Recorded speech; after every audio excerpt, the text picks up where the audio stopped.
Hello viewers, today I'm working on a 2010 Toyota Corolla with the 1.8 liter engine, and we are going to be replacing the right rear ABS harness because in my previous video I replaced the left rear because the wire was broken and there was a bunch of warning lights including the ABS light on the dash. And so we are going to be replacing the right rear because the wire is loose and it's about to break soon.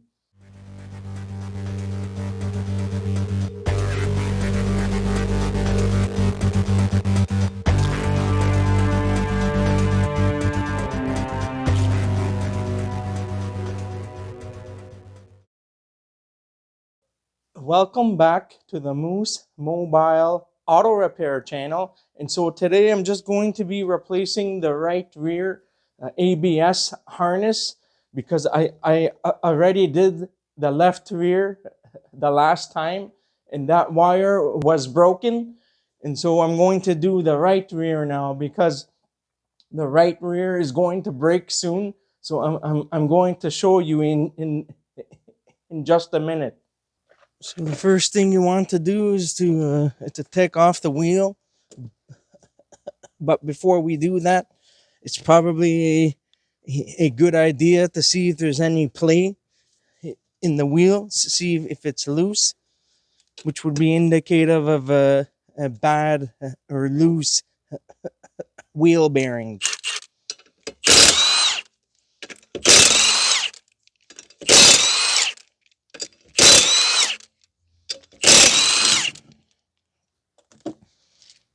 So I'm going to take the wheel off and set that aside.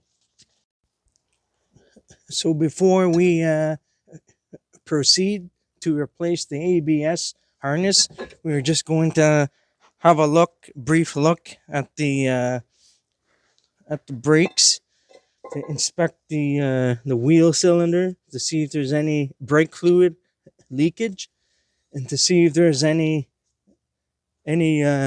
looseness in the wheel bearing or abnormal noises. So everything seems to be okay here. I'm not seeing anything. You could also use like a screwdriver or something, flathead screwdriver, to inspect for any leakage in the wheel cylinder. So any traces of brake fluid would mean that the wheel cylinder is leaking, and then you would need to replace it. But in this case, everything is okay. In some cases, you may see like assembly lube, like grease inside. So that's not to be mistaken for brake fluid. So we are just going to reinstall the drum back. So the hub assembly or the wheel bearing has been replaced on both sides of this vehicle. And so you can see that the harness is loose here. As I try to push in and out, I try to wiggle the wire, and it should not do that.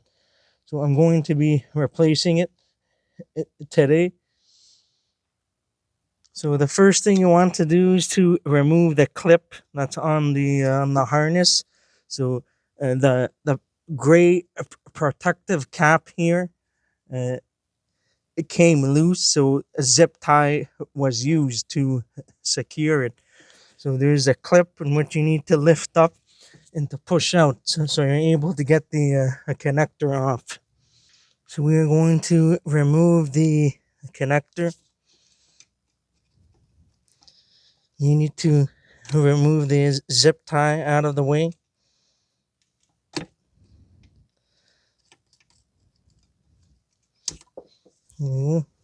That's just the gray protective cap. That's going in the garbage because there's a new one that's included on the new ABS harness. So you just need to push on the tab, and you can use a flathead screwdriver to push out.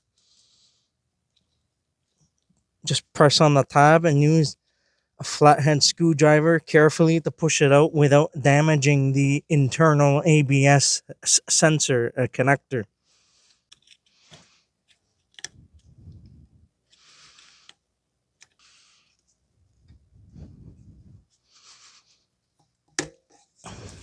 And, and now it's out.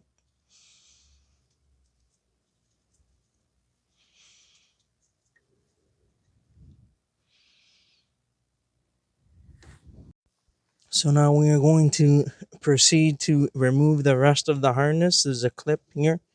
You can just to push on the side. It's clipped on the side here on where the suspension is. So that comes off.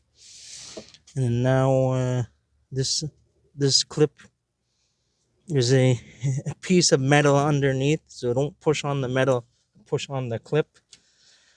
This vehicle has been rust proofed every year, so it's hard to see and where things are because of the rust proofing. So now there's a 10 millimeter bolt that's in the back here that's holding the harness down on this side. So we are going to take that out.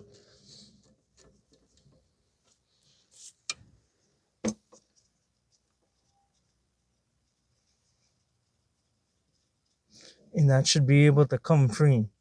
And we are going to go underneath the vehicle to remove the bracket that's on top here. So now there is a 10 millimeter that's holding the bracket over here. So we will need to take that off.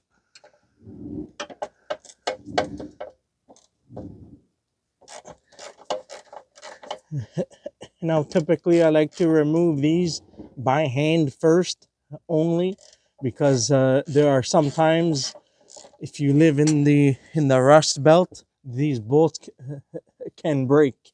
So you want to remove them by hand first, and then you can use like an electronic ratchet or an impact driver or something to take the bolts off, because these bolts are very small and they can break very easily. So we are going to take this off.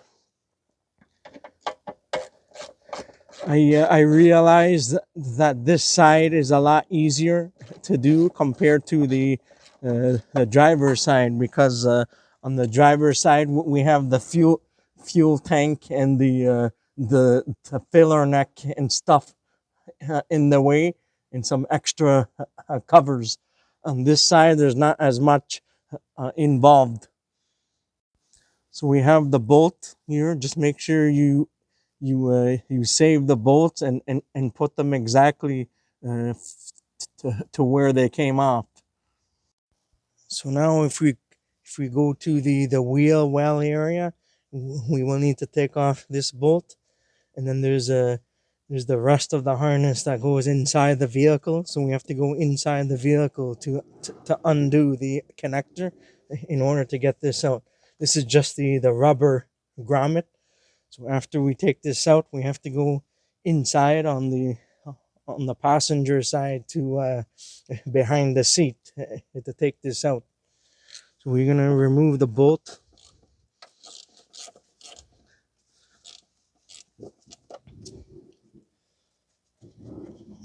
Take this off.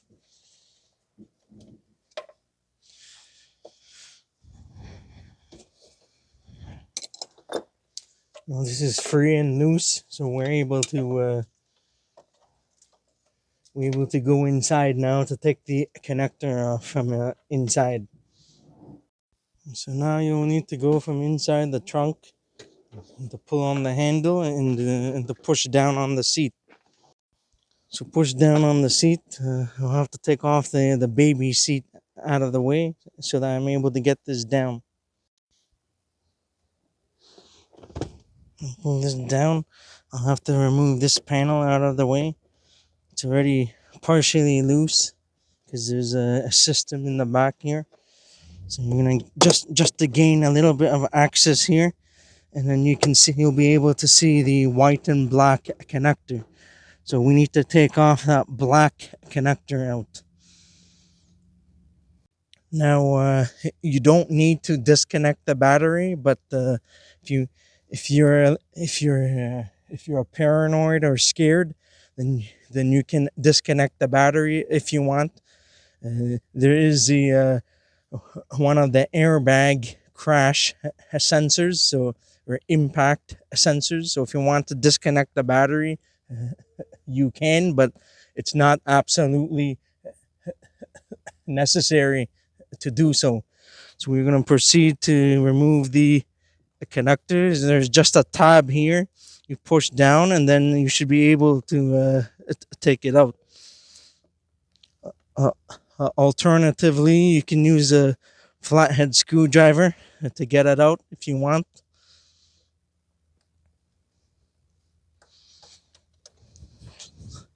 So now it's out. So you should be able to take out the harness now.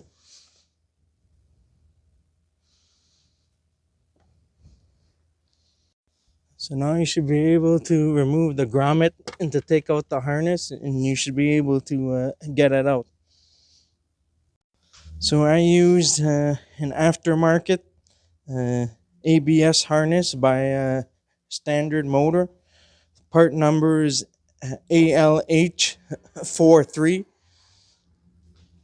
So it came in like a small plastic bag, and I just I took the harness out. So just make sure you compare the old and the new.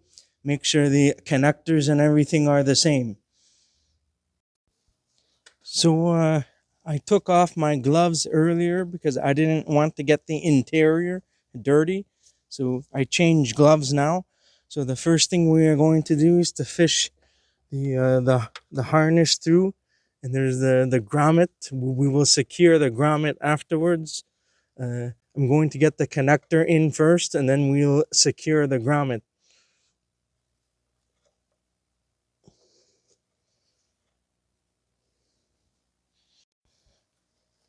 So you can see the connector that went through the hole there. So we're going to bring it through a little bit, and then reconnect it. This one is a white connector, so it's not the same color as the old one. Just trying to get it in. Make sure you hear the audible click, just to make sure it's in, and then you should be all good from there. You can reinstall the plastic covers back after. So we're going to secure the grommet inside here so that it's in place all the way.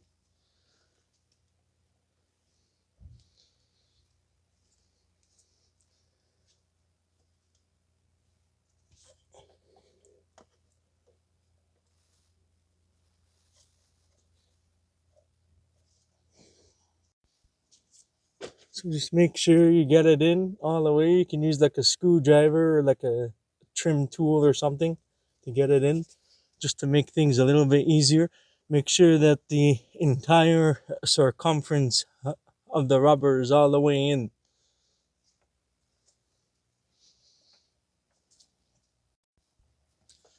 So we're just gonna spray some of the fluid film stuff, the rust proofing stuff in the area here. There's a little bit of surface rust. We are also going to spray on the bolt as well, and secure this down. There's a hole in which this secures down, the plastic piece, so you want to get it in there and reinstall the bolt. So reinstall the bolt.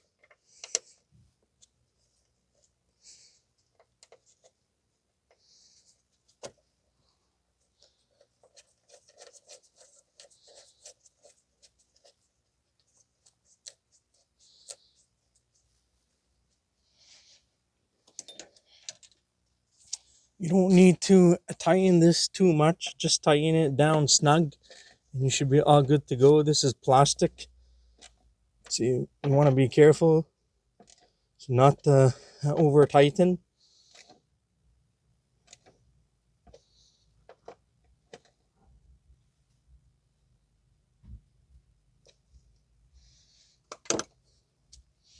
And so once that's done, we are going to go underneath the vehicle again to install the bottom one in the back here. So we're just gonna spray some of the fluid film stuff in the hole, just in the area.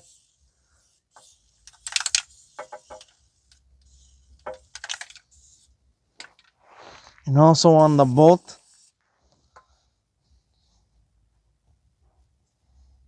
So we're going to install this harness.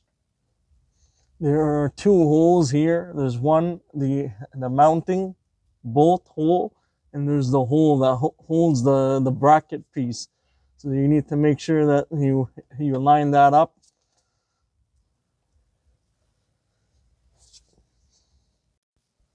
So now I got the bolt in. I just need to tighten up the bolt.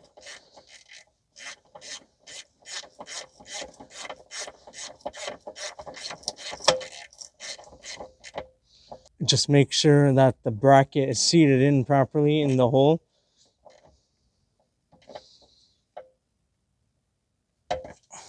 Make sure that it's seated in the hole here. You have the mounting bolt, and then there's the hole in which it lines up. So now we are going to go back to the wheel well area. So before I go back to mount the other connections, I just wanted to clean the ABS wheel speed sensor for any dirt or debris. There's a bunch of rust proofing stuff over here, so you don't want any dirt or debris, because any pieces of dirt can cause the ABS to work incorrectly or erratically. And so you want to make sure that it's free of any dirt or debris or anything like that. So you can either use electrical contact cleaner or you can use brake cleaner. It won't do any harm. So I'm just going to spray a little bit of the brake cleaner inside the sensor. And I don't want any pieces of dirt or debris inside there. And after, you can use like a screwdriver or something just to remove the dirt. You can use like an air blower or blow gun to spray it out. So now we are going to reroute the harness through now. We need to see on where this goes.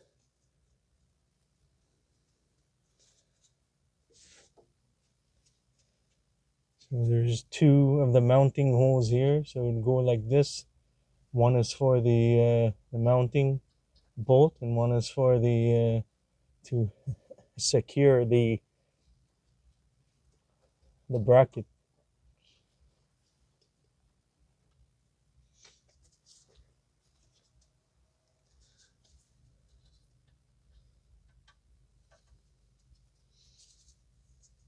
This would go like this. So the bolt is the furthest one back, so we are going to install that. I just like to lubricate the bolts with like DTCs or something, or fluid film, or to prevent rust. So we're going to install that one.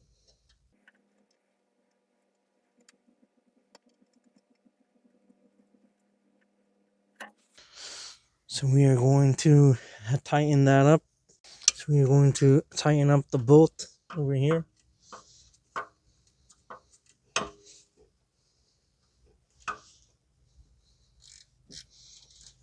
Does not need to be extremely tight. Once again.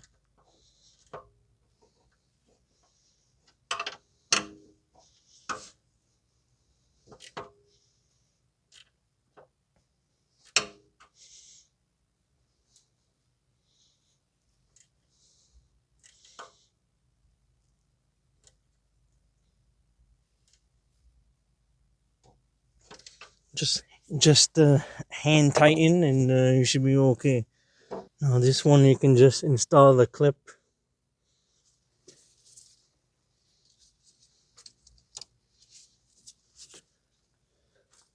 Install the clip back inside the hole on the bracket.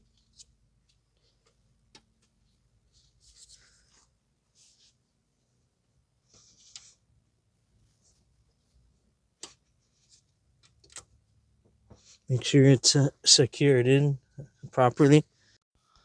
And then now we're going to install this clip here. It goes on the side, so it clips in.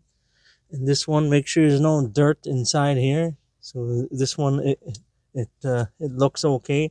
So we're going to install that back in.